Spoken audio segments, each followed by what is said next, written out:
하세요. 저는 2살 연상의 남편과 결혼한 지 4년차가 돼가는 30대 중반의 여자입니다. 작년 초까지만 해도 결혼해서 정말 행복하다고 생각하며 살고 있었습니다. 남편하고는 3년이나 긴 연애를 했고 결혼을 하게 되었어요. 결혼 기간 4년 동안 한 번도 안 싸운 부분은 없을 거라고 생각되네요. 자잘한 다툼 당연히 있었고 의견 차이도 심했지만 서로 대화를 통해 다름을 인정하고 반발짝씩 양보해가며 최대한 큰 싸움으로 번지지 않게 만들어가며 잘 지냈고 이 사람만큼은 죽을 때까지 내 편이겠구나 믿음을 주는 그런 남편입니다. 시부모님도 참 좋은 분이세요. 처음 인사드리러 갔을 때부터 시어머니 인품에 감동한 일이 있었어요. 아직 결혼이 확정된 것도 아닌 때였는데 남편이 제가 해산물을 좋아한다고 말해줬다며 회도 종류별로 떠다 놓으시고 매운탕도 직접 끓여서 준비해 주셨더라고요. 어른들 앞이라 불편했지만 정말 제가 좋아하는 것들밖에 없어서 맛있게 먹고 있는데 시어머니께서는 통식사를 드시고 계시지 않더라고요. 어머님은 안 드시냐 물었더니 자기는 비린내 때문에 역해서 해산물을 별로 안 좋아하신다고 하시더라고요. 제가 좋아한다니까 준비해 주신 거죠. 결혼 후에도 찾아뵈면 그때처럼 해산물로 진수성찬을 내주시지는 않지만 꼭 생선 한 마리라도 구워주십니다. 비린내 싫어하신다 하셨으면서도 손수살을 발라서 제 밥 위에 올려주시고요. 결혼할 때 물질적으로 큰 도움을 주신 건 아니지만 그런 것만 봐도 저를 진심으로 아껴주신다는 게 느껴져서 저도 항상 시부모님께 감사함을 느끼며 살았습니다. 남편한테는 위로 누나가 한 명 있었는데 양가에서 반대하는 결혼하겠다고 집을 나가서는 연을 끊고 지냈다는 말만 들었습니다.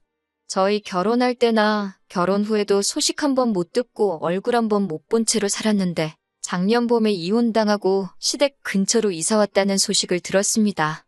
신우는 시댁으로 들어오고 싶었는데 시어머니께서 못 받아주신다 하셔서 근처로 이사한 거라고 들었어요. 지난 여름 시어머니 생신날이 돼서야 신우를 처음 보게 되었습니다. 마침 어머님 생신이 금요일이어서 당일 저녁에 외식하고 다음 날인 토요일 점심에 출발해 일요일에 돌아오는 1박 2일 가족여행 일정을 짜서 시댁으로 향했습니다. 그날 신우도 자기 엄마 생일이라고 온 건지 마침 시댁에 와 있었어요. 그때가 신우를 처음 만난 날이네요. 전화통화는 물론 대화 한번 해본 적 없고 일면식까지도 없었던 어찌 보면 저에게는 여태껏 존재하지 않았다가 갑자기 생긴 신우라서 다소 낯설고 어색했지만 그동안 막연히 남편이나 시부모님의 성품으로 봤을 때 신우도 당연히 좋은 사람일 거라 생각하고 있었기 때문에 첫 만남이라 어색했지만 친해지고 싶은 마음으로 제가 먼저 나서서 인사를 했습니다. 그런데 신우는 제 인사는 받지 않고 저를 머리부터 발끝까지 쓱 훑어보더니 피식하고 웃으며 저를 본체만 채 지나가더라고요. 엄청난 환대를 기대한 건 아니지만 뭐 하찮은 것 봤다는 듯한 반응으로 피식대고 거기에 인사까지 무시당하니 살짝 기분이 나쁘기는 했지만 그냥 저보다 더 낯가림이 심한 사람인가 보다 생각하고 그냥 넘겼어요. 신우는 불편했는지 가본다고 자기 가족들한테만 인사하고 저는 사람 코앞에 두고 마치 없는 사람인 척 쓱 무시하고 가더라고요. 아무튼 그렇게 신우를 처음 만나고 저희는 일정대로 시어머니 모시고 가족여행 다녀왔고요. 그 첫 만남 이후 이번 일 일어나기까지 몇 번 보지 않았는데 신우를 볼 때마다 스트레스가 엄청납니다. 신우를 따로 만날 일이 없으니 신우를 보게 되는 날은 대부분이 저희가 시부모님 방문했을 때뿐이었어요. 그런데 저를 볼 때마다 처음 만난 그때처럼 위아래로 훑어보는 건 기본이고 인사 안 받는 것도 여전합니다. 그리고 제가 먼저 무슨 말을 꺼낼 때마다 딴지 걸고 시비 거는 말투로 저를 대합니다. 신우가 그럴 때마다 어머님께서 화를 내면서 말투가 왜 그러냐며 이럴 거면 여기 오지 말고 니네 집 가 있으라고 하시는데 그럴 때마다 신우는 오히려 잘못은 인정하지 않고 자기만 미워한다고 짜증을 내더라고요. 저한테 크게 화 한 번 낸 적 없는 남편도 같이 화내면서 자기 누나랑 싸우려 들길래 제가 몇 번 말리기까지 했습니다. 남편 훌륭하게 키우시고 두 분 인품도 그렇게 대단하신데 신우만큼은 왜 저럴까 정말 궁금했습니다. 저야 가족이 아니니 잘 모르지만 그래도 남편의 하나뿐인 피부치이고 최대한 잘 지내볼까 노력을 많이 했지만 결국 저에게는 신우가 절대로 좋은 사람으로 보이지가 않았어요. 말한 대로 신우를 몇 번 보지는 않았지만 볼 때마다 좋게 보이는 행동을 하나도 하지 않았거든요. 결혼 후에 시어머니 몸이 많이 안 좋아지셨어요. 형편이 넉넉하지 못해 아버님도 친구분 소개로 아파트 경비 일을 하고 계시고 어머님도 매일은 아니고 이틀 3일에 하루씩 건물 청소 같은 일 하시면서 생활비를 벌고 계셨거든요.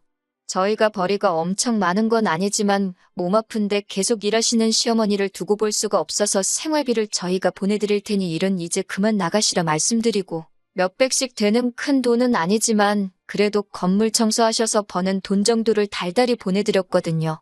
그런데도 어머님은 저희 모르게 계속 건물 청소 일을 다니고 계셨던 거예요. 왜 그렇게 일을 하시나 했는데 어느 날 시부모님 댁에 방문한 날에 그 이유를 알게 되었습니다. 신우가 이혼 후에도 직장도 안 다니고 있는 걸로 알고 있는데 자기 사는 지 벌새며 생활비를 어떻게 충당하나 위자료를 잘 받았나 뭐 그런 생각을 하고 있었거든요. 그런데 그게 아니라 시댁에 들락날락 하면서 냉장고며 생필품 같은 거를 가져가고 있던 거였습니다. 저희가 시부모님 댁에 들어갔을 때 마침 딱 시부모님 집에 있는 살림살이 바리바리 싸들고 나오는 신우와 마주쳤거든요. 여자 혼자 양손으로 들기 힘들 만큼의 물건들을 가져가더라고요. 한쪽 쇼핑백에는 휴지며 세제의 목욕용품부터 반대쪽에는 냉장고에 있는 야채에 얼려놓은 고기들까지 챙겼더라고요. 그게 어머님 걸 챙겨온 건지 어떻게 알았냐면 음식들이야 직접 장봤다고 하기엔 포장 상태만 봐도 알 수 있고 생필품 같은 것들은 제가 평소에도 1+1 행사하는 것들을 사서 어머님 댁에 나눠드리고 하고 있거든요. 제가 샀던 것들이고 제가 쓰던 것들이니 안 봐도 딱 알 수가 있었습니다. 딱 봐도 한두 번 가져간 게 아닌 게 보이니 그간 어머님께서 신우한테 죄다 빼앗기고 정작 본인이 필요한 건 다시 사셔야 하는데 그러기에는 저희한테 말도 못 하셨던 거고 본인이 고생해 가시며 푼돈 벌어 장만하시고 있던 거였고요. 그렇게 다시 직접 장만을 하셔도 신우가 다시 와서 가져가는 것도 안 봐도 뻔했습니다. 그러다가 결국 제가 신우이랑 크게 싸우게 되었어요. 제가 그 당시는 육아휴직 중이었고 얼마 뒤 복직하게 되었는데 아이를 어떻게 해야 하나 시어머니와 대화를 나누고 있던 와중이었습니다. 그날도 신우가 놀러와 있었는데 지나가면서 저와 시어머니가 나누는 이야기 듣고는 대뜸 제 어깨를 확 낚아채더니 뭐 얼마나 대단한 회사를 다닌다고 애를 다른 사람한테 맡기냐며 벌써부터 늙은 시어머니 부려먹을 생각하지 말고 애엄마면 애엄마답게 회사 그만두고 직접 키우라고 하더라고요. 시어머니께서 몸도 불편하셨던 터라 아이를 완전히 맡기려는 계획도 없었고 애초에 도움이 불러서 아이를 돌보게 할 계획이었어요. 그런데 아무래도 뉴스에서 관련해서 들리는 소식들이 안 좋은 이야기가 많아 걱정이었거든요. 그래서 시어머니께 집 비밀번호를 알려드릴 테니 저희가 출근해 있는 동안 가끔씩 지나가면서라도 한번 집에 왔다 갔다 하시면 도우미로 오실 분도 항상 긴장하고 딴짓 못하지 않겠나 뭐 그런 이야기를 나누던 참이었거든요. 몇 번이나 만난 건 아니지만 제가 무슨 말 할 때마다 시비조로 말하던 게 너무 화가 난 적이 많았는데 남편도 저한테 신우가 그러는 거 참을 필요 없다고 어차피 몇 년 동안 자기가 나서서 영 끊고 살던 사람이고 안 보고 사는 거 자기는 아무 문제 없다고 다음에 또 그러면 제발 참지 말고 받아치라고 했던 말도 있었고 저도 신우의 저를 향한 공격적인 행동과 태도 때문에 마침 벼르고 있던 상황이라 순간 욱하는 기분을 참지 못하고 신우한테 한마디 쏘아붙이게 되었어요. 제대로 알지도 못하면서 매번 말할 때마다 그러는 거 솔직히 조금 그렇다고 언제부터 형님이 어머니 생각하셨길래 저한테 그러냐고요. 어머님 몸 불편하셔서 병원 다니고 계시는 건 알고나 있냐고. 형님이야말로 어머님한테 기대 살요량으로 이 근처로 이사 온 거 아니냐. 마음에 안 든다고 집 나갈 땐 언제고 이제 와서 세상 효녀인 척 하지 말라고. 그렇게 어머님 챙기는 분이 냉장고며 창고까지 싹 털어가는 게 말이나 되냐고 쏘아붙였습니다. 사실 저렇게까지 말할 생각이 없었는데 한마디 하고 나니까 다음 게 터지고 또 그 다음 참아왔던 게 터지고 하니까 안 해도 될 말까지 했네요. 하리하게 다 하고 나니 아차 싶어 어머님 쪽으로 바라보니 어머님께서 울고 계시더라고요. 그때 참 제가 너무했나 많이 후회했어요. 신우는 제가 내뱉는 말에 당황해서 아무 말도 못하고 그냥 집에 가더라고요. 부엌 한켠에 신우가 물건 담아갈 때 쓰는 커다란 쇼핑백 2개가 덩그러니 있는 게 그날도 저희 갈 때까지 기다렸다가 필요한 거 가져가려고 했던가 봅니다. 그래도 자기 엄마 살림살이 털어가는 게 남 보여주기 부끄러운 일인 건 알고 있었나. 저희 눈치 보면서 언제 들어가려나 털어갈 기회만 호시탐탐 노리고 있던 거죠. 울고 계시는 어머님 눈물 그치실 때까지 기다리다가 죄송하다 사과드리고 저도 도망치듯 집으로 돌아왔어요. 남편은 잘했다고 아예 2번 다시 얼씬도 못하게 만들어버리자고 괜찮다고 말하는데 어머님 눈물이 자꾸 마음에 걸리더라고요. 아무리 신우가 잘못을 했다고 한들 어머님한테는 몇 년 만에 돌아온 딸인데다가 어른 앞에서 저도 제 화를 못 누르고 그렇게 싸우기까지 했으니까요. 그래서 그 다음 날에 남편 출근시키고 저는 회사 출근해서 반차를 내고 시댁으로 향했습니다. 회사는 어쩌고 왔냐고 놀라시는 어머님한테 눈물을 뚝뚝 흘리며 전날 벌어진 일에 대해서 죄송하다고 진심으로 사과드렸습니다.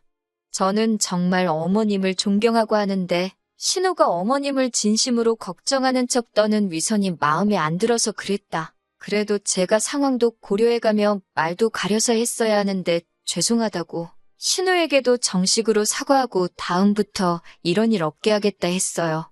어머님께서는 그런 저를 다독여주시면서 제 마음 다 안다고 오히려 본인이 울어서 제 마음 불편하게 한 것 같아 미안하다고 하더라고요.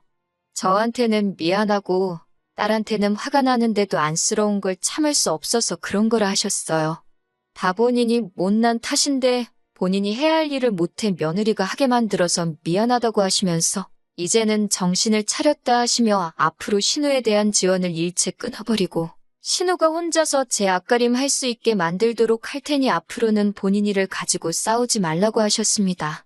시어머니에겐 신우가 아픈 손가락인 건 잘 알겠어요. 시어머니가 말하신 대로 신우에 대한 금전적인 지원이나 모든 것들은 현재 끊으신 상태입니다. 아버님이 전해주신 말로는 신우가 아주 집에서 난동을 부려서 말도 아니었다고 하네요. 그렇게 효녀인 척 하던 신우는 어머님한테서 더 이상 뜯어갈 게 없으니 어느 순간부터 시부모님 댁에 발길을 끊었다고 하네요. 어머님이 더 이상 신우 때문에 힘들 일은 없어져서 좋은데 한편으로는 제가 다시 어머님으로부터 신우를 멀어지게 한 것 같아서 마음이 편하지만은 않네요. 제가 어머님께 친딸이 될 수는 없겠지만 그래도 신우가 못해준 것만큼 제가 최선을 다해 어머님께 잘하려는 생각입니다. 나중에 신우가 정신 차리고 사랑구실을 하게 되었을 때 신우에게는 그때 가서 그날 일에 대해 사과할 생각입니다. 그래도 신우처럼 말뿐인 효녀는 되고 싶지가 않네요. 그럼 제 사연은 여기서 마치도록 하겠습니다. 감사합니다.